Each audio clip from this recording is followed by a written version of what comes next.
Let's begin in the spirit of General Assembly with the GA Banner Parade. Leah Williams. And I am Barb Grieve, and together,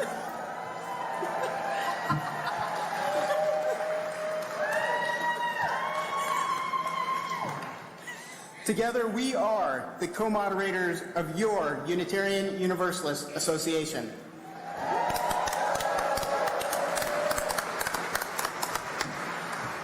And I'm Susan Frederick Gray, and I'm proud to be the president of your Unitarian Universalist Association.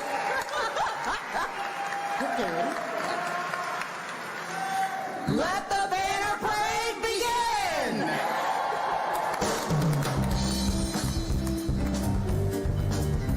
Feel free to join in singing at any time.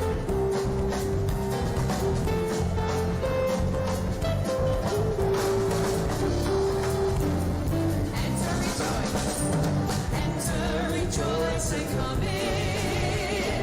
Enter, rejoice, and come in. Today will be a joyful day. Enter, rejoice, and come in. Open your ears to the song. Open your ears to the song. Today will be a joyful day. Enter, rejoice, open your hearts. Open your hearts, everyone. Open your hearts, everyone. Today will be a joyful day. Enter, rejoice, and don't be afraid. Don't be afraid of some change.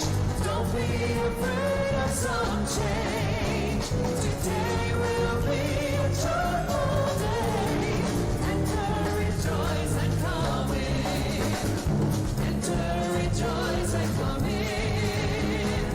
Enter, rejoice, and come in. Today will be a joyful day. Enter, rejoice, and come. Enter, rejoice, and come. Enter, rejoice, and come in.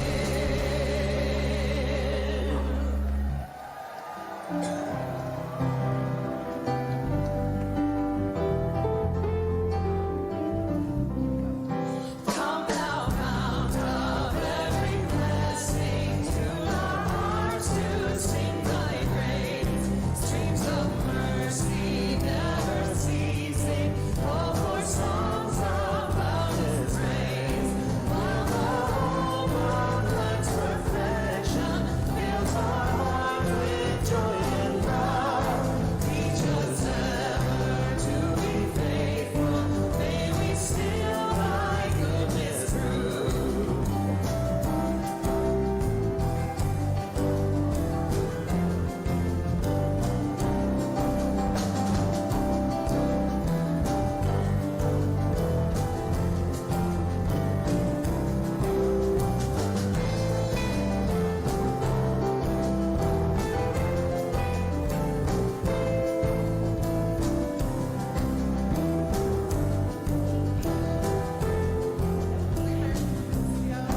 Come thou fount of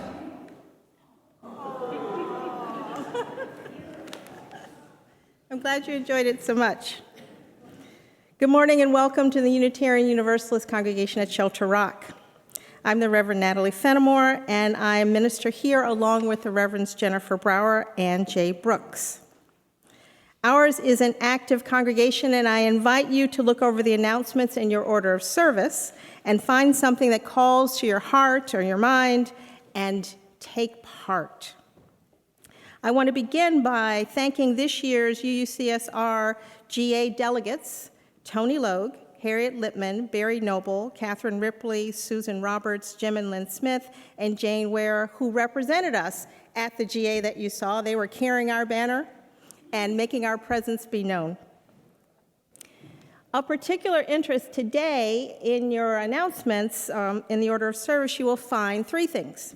At 12:45, there's a presentation by the Stewardship Committee on the spending limit in the Art Gallery. It does not sound really wonderful, but it is. It's very important for you to understand Shelter Rock's financial situation and its commitment to being a beacon in Unitarian Universalism. We are gifted with great financial resources, and it's important for you to be part of deciding how we use them. So come to the presentation if you can. At 1 o'clock, there's also a membership orientation in the Veach Ballroom, which is that away in that building. Follow the signs. And at 1 o'clock, there's also an orientation for Adult OWL, Our Whole Lives, our sexuality education program, which is in room 4 in the RE building, which is in that direction.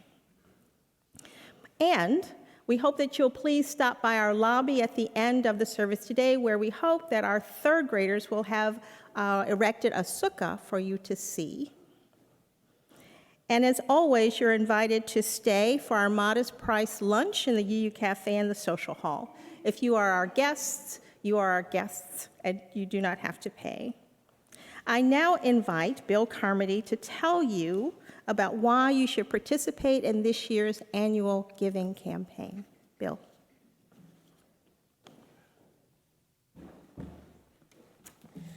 Thank you. Good morning. For those of you who don't, oh. It's a good thing to pause when I say that. Good morning. I'll start that again. Good morning. Good morning. Good. See, we all continue to learn. I am Bill Carmody, for those of you who don't know me, and this is my 13th year of being a senior seminar advisor. And I'm also the former chair of the Committee on Ministry and sat in a number of other council meetings, including the promotional committee where our current ad campaign was conceived.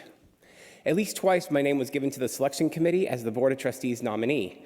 My wife explained to the member of the selection committee that if I agreed to become a board member and take on any more volunteer roles at UUCSR, she'd have to divorce me. True story. Simply put, I am an extremely active member of this congregation, which is why I pledge. Together with this congregation, we change lives and make lives better for many, many people. And that's why I put my money where my mouth is. My contribution helps sustain and grow the religious education program, considered to be one of the best. It allows RE teachers like me to support the youth empowerment and help the next generation of our congregation thrive.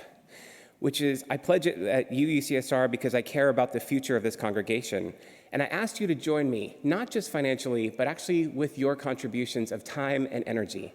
You heard that this is a very active congregation, and that's exactly my experience. And you get out what you put in. So it's wonderful that you're all here today on Sunday, and I invite you to continue and find the places that you really want to spend your quality time with other people in this congregation. It is a fantastic congregation. We're doing really great work. And your support for the people in here support the many, many programs and people in the world out there. Thank you so much.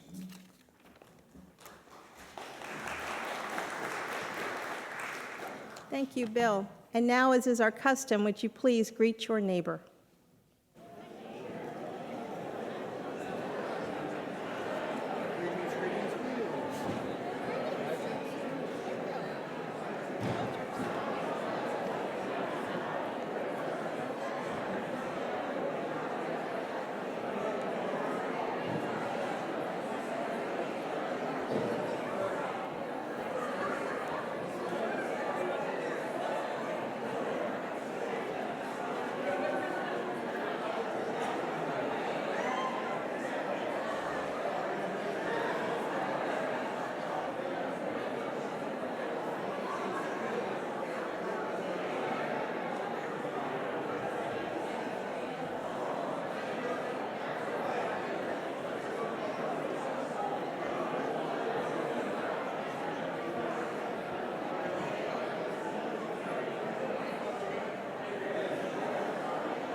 Our opening words are the words of the Reverend Susan Frederick Gray, President of the Unitarian Universalist Association. As songwriter Leonard Cohen writes, "There is a crack in everything. That is how the light gets in." The metaphor of light is important in Unitarian Universalism. The act of lighting the chalice is a ritual. The flame is a symbol of truth and justice, of inherent worth and dignity of every person. It is a beacon to guide our way. But our chalice is actually a combination of two symbols, the flame and the cup. The cup is a symbol of care and sustenance, the nourishment we offer to each other in religious community. The cup is what holds the light. It is where the flame is tended. It is what we create when we reach out to each other in covenant. The cup is also what can break. We need to remember that the cup needs our attention too, for it is easy to hold up our light and declare that everyone is welcome. It is harder to build a place where everyone is truly home.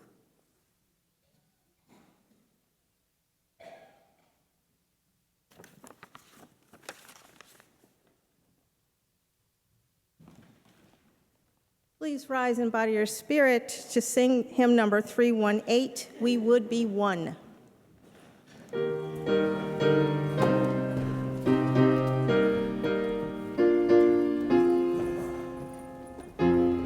me get in first, Ron.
Please remain standing for the words of affirmation.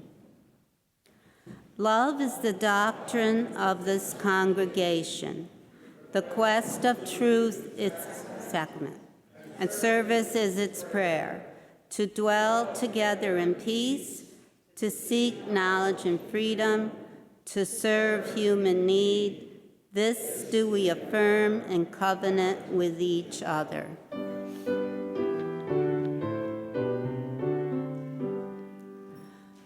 From all that dwell below the skies, let songs of faith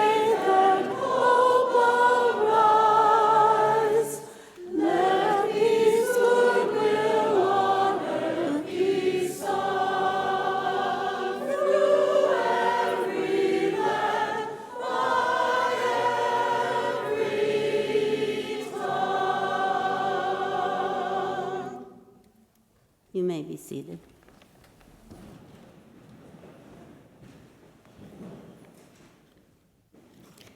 You know, there are two kinds of stories. Maybe there are different, more than two, but there are at least two kinds of stories. There are stories that you hear from the past that you think, well, this is a story of some other people. But then there are the stories of us. So once upon a time, there was a congregation that met on Murray Hill in Port Washington. And then they moved to Plandome Road. And then they came to Shelter Rock. These are the three sites of this, our congregation. But you know that it started with the children. It started with 4 families who wanted to build a better world for their children and all children after the horrible things that they had witnessed happen in the world during World War II. Can you imagine taking that chance?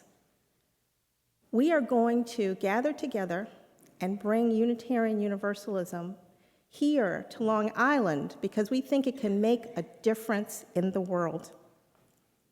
And that's what they did. They founded the North Shore Unitarian Society, which has become the Unitarian Universalist congregation at Shelter Rock. The Vendigs, the Wilsons, the Lincolns, and the Ostergrens. Helen and Neil Ostergren.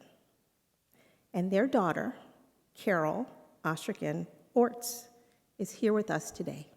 Carol, please come forward.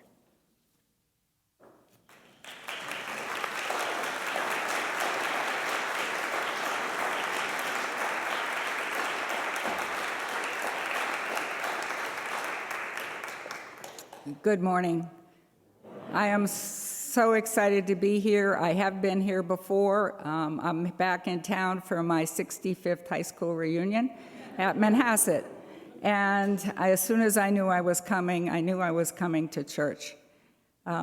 It's just wonderful. I walked around and I saw the plaque to my father that's over by the chapel.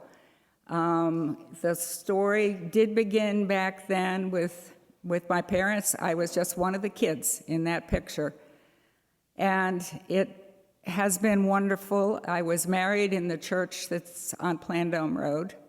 And that was so brand new then, you can't remember. That would have been brand new building that we finally got a building that we had built. And then, of course, to come back and see what's been done here is just overwhelming.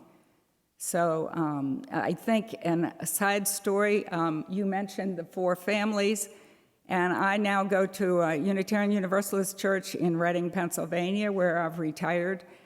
And lo and behold, I was in church one Sunday, and a woman came in, and I looked at her, and I said, "You look like Judy Lincoln." And it is Judy Lincoln. So she and I, 2 of those original kids, are now in the same church. So we stick around. So it's just good to be here and keep doing the good work. Thank you.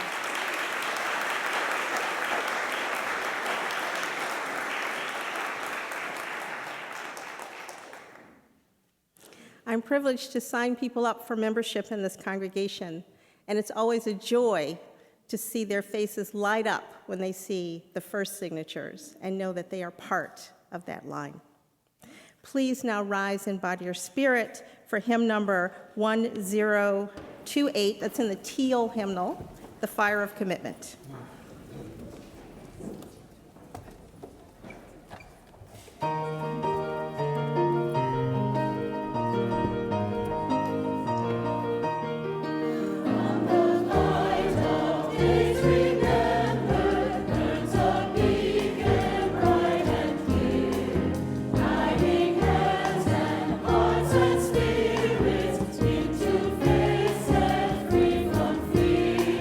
Let the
We are now invited to take an offering to give a financial contribution to the work of this community, knowing that all that we do goes out in the world, all that we do is a reflection of our principles and our intentions.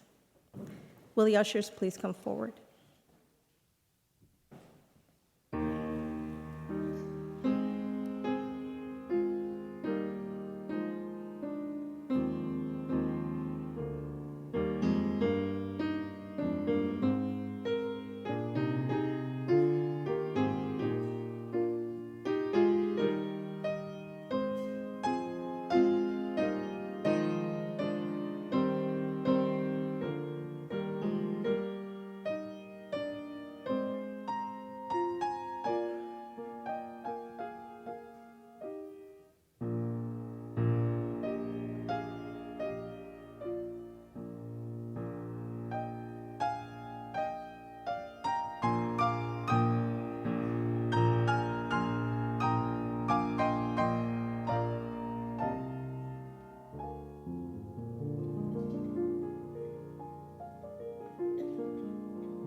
I now invite all those who are willing and able to come forward and light a candle of joy or sorrow, memory or hope using either of our candle boxes.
Let us sit in silence for a moment in the light of these candles and all they represent.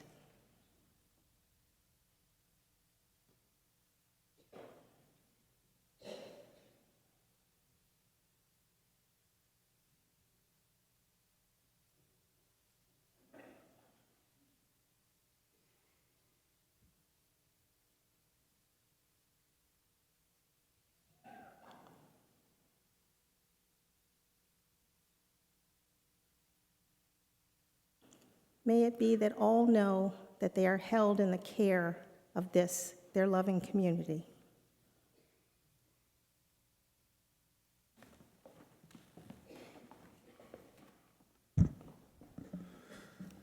Hi, I'm Jim Smith. The biggest change I noticed at GA this year was that white males in blue suits have been replaced in leadership roles by younger, more diverse people. I think that's a great development to head off what could have been a mass defection by marginalized people. Women, African Americans, Hispanics, gays, lesbians, and transgender folks. The UUA seems to be becoming more inclusive, and that is a tribute to President Susan Frederick Gray. Now, I have heard whispers of a backlash from a core group of Unitarian Universalists, white men and women who feel we are going too fast, too far. But I hope they will realize that unless we empower all our members, we will lose them. Since my 2015 Veach site visit to St. Louis, to the Michael Brown shooting site, and rural Missouri, I have focused my attention and volunteer time on racial justice. So at this GA, I attended every anti-racism workshop I could. In a workshop called Combating Destructive Behavior and White Supremacy Culture, we were told there are 5 basic characteristics of that culture: defensiveness, an either-or mindset, fear of open conflict, belief in objectivity, and a right to a feeling of comfort among people in power. We were also informed about avoiding microaggressions, such as asking a person of color about an accent or a hairstyle, asking them where they are from originally, or complimenting them for being articulate. We watched a role-playing scenario in which a person of color left a congregation after feeling patronized. At a demonstration outside the convention center, Frederick Gray stood with Spokane County advocates protesting the fact that 87% of local inmates were jailed for nonviolent crimes, and that communities of color, those living in poverty, the mentally ill, and people with disabilities, are the hardest hit by the criminal justice system and mass incarceration. We need to shut down this system, Frederick Gray said, adding of us white folks, you need to put more on the line for people of color. In the Men's lecture, Reverend Colin Bosson likened President Donald Trump to Andrew Jackson, whose policy it was to eradicate the Indians. It's about violence and sovereignty and who will rule, Bosson said. Trump is a populist like Jackson. If Trump wins in 2020, Bosson said, the totalitarian state might be legitimized. In such a state, he said, immigrants are cast as a threat that must be purged, and the press is viewed as the enemy of the people. He urged us UUs to build loving communities in what he called a national struggle for liberation. And Frederick Gray added, liberalism isn't enough. We need to take greater risks with boldness and courage. We must trust in love because love frees us from fear.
And Harriet Lippman will give her GA reflection. Harriet.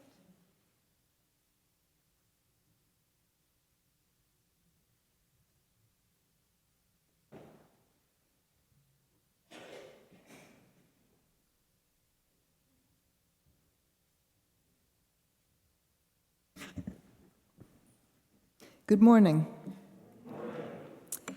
While I've been enjoying being part of the Unitarian community for about 15 years now, the 2019 General Assembly was the first GA I ever had the delight and privilege of attending.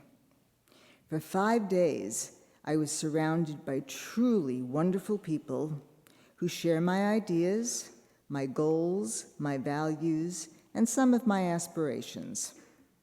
The assembly began with a thrilling parade of beautiful banners from the many congregations who sent delegates to join us to celebrate this joyous gathering. I was thrilled to see that Unitarians came from so many parts of this country, but also as far as the Philippines and the Middle East, among the many parts of the world. This GA focused primarily on the issue and problem of white supremacy. The numerous speakers spoke of the many struggles facing those who were born into any race other than Caucasian. They also brought to light the ways that each of us contributes, consciously or not, to the proliferation of this problem. They encouraged and almost pleaded with those attending this assembly to consider our differences and use them as strengths, and to think about how power could be organized to work for all of us. It felt good to consider that my own actions could be even a small part of solving this problem. As I was asked about what affected me the most, I have to elaborate on several things. The theme of the power of we, which reminded me that when I work with the Unitarians as a group, I can be effective in a way that I could not be as an individual. I felt equally encouraged by the messages in the performance of our entertainers, who called themselves Emma's Revolution. The messages were extremely inspiring. I also felt hopeful when I listened to the two youth delegates speak. Young people can lead a so-called revolution in a way that most adults don't seem to even approach. In addition, I am always moved by the leadership of our UUA president, Reverend Susan Frederick Ray. She strengthened my confidence that together we can go a long way toward diminishing the white supremacy problem. At the end of each day, I felt like I had just read one more chapter in our novel. I thank the Shelter Rock congregation for having sent me.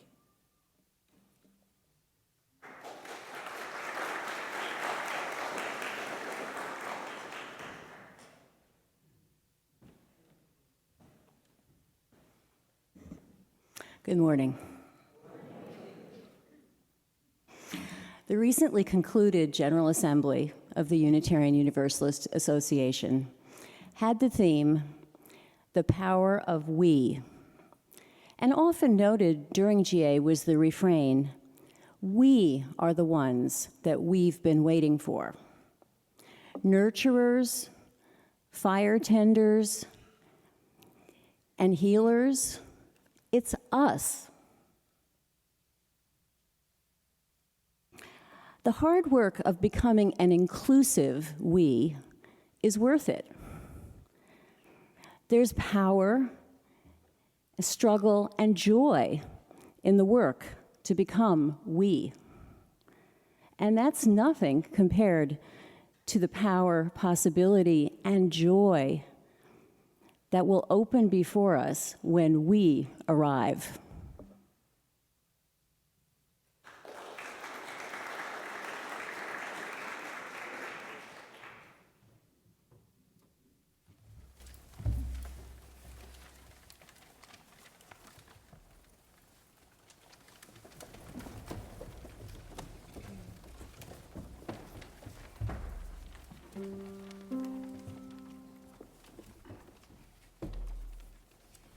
You are the new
Thank you, choir. Thank you, musicians. Always appreciated. As you've heard, the theme for General Assembly in Spokane, Washington last June was the power of we. Our delegates to General Assembly were asked to consider actually both sides of that theme. Where is our power? Who has the power? And who is the we? There was considerable wrestling with these questions in Spokane. In light of both the internal struggles within Unitarian Universalism over the last few years and the concerns and anxieties in our larger society and our greater world, these struggles with issues of identity and power were present. Can we recognize the racism, anti-Semitism, anti-immigrant, homophobia, transphobia present in our world? Can we understand the real concrete lived fear of war, climate change, economic uncertainty for ourselves and for our neighbors? When you talk about we, are we including the people with those lived experiences and those fears, along with others who don't have those lived experiences and perhaps don't have those fears? Many in our association are struggling mightily with this question, as I believe many of us are struggling with this question in our own lives. And struggling means that we hold power in our association in particular ways. We are called to be a pluralistic, democratic body. And as we all see, that makes things messy, right? How is it that we can have diversity and inclusion in our decision-making? How can we address the fact that when we operate from a culture of scarcity, it can feel to some, especially some older white, long-time UUs, that they are being pushed to the side or pushed aside when the things that they've always done a particular way are questioned? When there are new ways being put forward to do things and new people being put forward to be in charge? When your longtime dominance in UU leadership is questioned, what do? And this struggle within Unitarian Universalism is not always engaged with, as all struggles are, not always engaged with civility and compassion. The questions of identity and power can bring out the worst in institutions and the worst in individuals. And there were moments at GA when we were at our worst.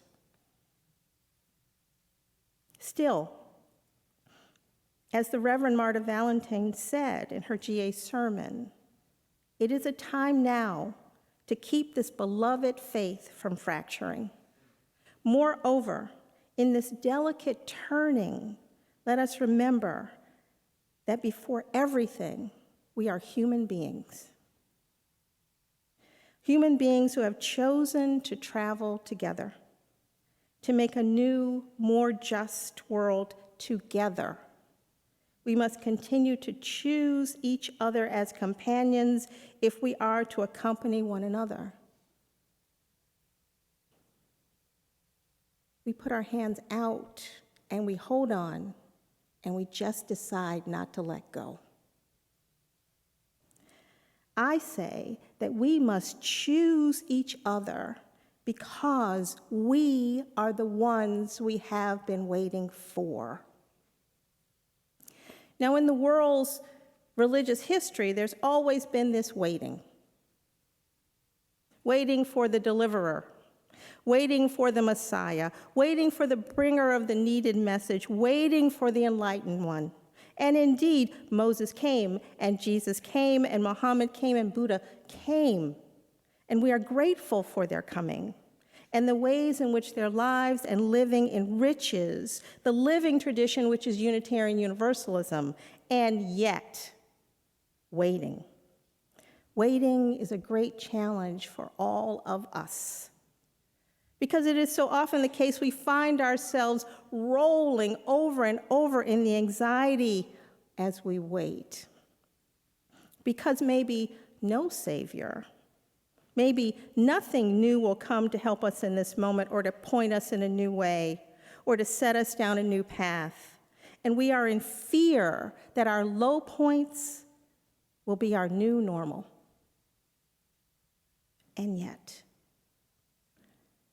don't we also know that each of us is capable of making a difference, both near and far? Isn't that what our faith and our history, the history of this very place, shows us? Maybe we shouldn't always think about the human capacity in such big terms. When we do that, when we look at our regular lives and compare it to Gandhi or Martin Luther King or Mother Teresa, well, of course we think we can't do that. Oh, God, I can't be them. We may not see our potential as deliverers or messiahs, but when we hold a baby, when we see there in their lives all the inherent possibilities, the inherent worth and dignity, and wonder, will it be fulfilled? We, as parents and grandparents, aunts and uncles of blood or of choice, are what is capable of loving into existence a large-souled and healthy-spirited person. We ask ourselves, are we the people for this task? Well, are there any others? What prepares us for this task? What prepares us more than a certainty that it must be done and we must do it? A small hand, an insistent cry urges us on, and if we're lucky, we have the resources of time and money, the support of others needed to make this task easier and to make it feel more likely to succeed. And yet, however, even without these resources and without this certainty, we are the ones. 4 families founded this congregation. Regular people who took on the task to birth and grow this congregation, to give life to Unitarian Universalism on Long Island. They were regular people, although they took on the role that our Puritan ancestors, our Puritan religious ancestors would have called them saints, because they lived their beliefs. They moved into an empty space and filled it with hope. They became the ones that they had been waiting for. They decided to take on this act of faith and courage. There was no way for them to know that a small meeting at someone's house would be this. But they decided not to wait for someone else. They looked around, and instead of stepping back, they stepped forward. They moved into that space, and they filled it with hopes and dreams. Their action is connected to us today. The questions asked today connect us all to the journey to build Unitarian Universalism as a motivating power into the future. At GA, the co-moderator of the UUA, Elandria Williams, asked, "What do you need to make this your congregation?" And Sophia Betancourt, a professor at the UU Seminary, Stark King School for the Ministry, answered this way. She said that we might draw on the message of interconnectedness, of the circles within circles that we sing about. Another way to think about this is this: how do we live with a deep and abiding commitment to a call to the power of we? And this year at General Assembly, as folks argued and objected, they argued and objected to the point that the planned agenda had to be scrapped, there was still good work being done. Arguing is not always a bad thing if done with civility and compassion. There was still good work being done, and there was moving worship, and there was transporting music and song. There was the welcome of old friends and the meeting of new friends. We are the ones to keep talking and trying to move forward to build a faith community of diversity, inclusion, and shared power. In 1978, the poet June Jordan wrote this poem for South Africa, which she presented to the United Nations in commemoration of the 40,000 women and children who, on August 9th, 1956, presented themselves in the streets in protest against the apartheid pass laws. She wrote in part, "And who will join this standing up? The ones who stood without sweet company will sing and sing back into the mountains, and if necessary, even under the sea. For we are the ones we have been waiting for." So may it be. Please rise in body and spirit for hymn number 1074 in the teal hymnal, "Turn the World Around."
And our closing words are from Alice Walker. "The world is as beautiful as it ever was. It is changing, but then it always has been. This is a good time to change and remain beautiful with it. So may it be."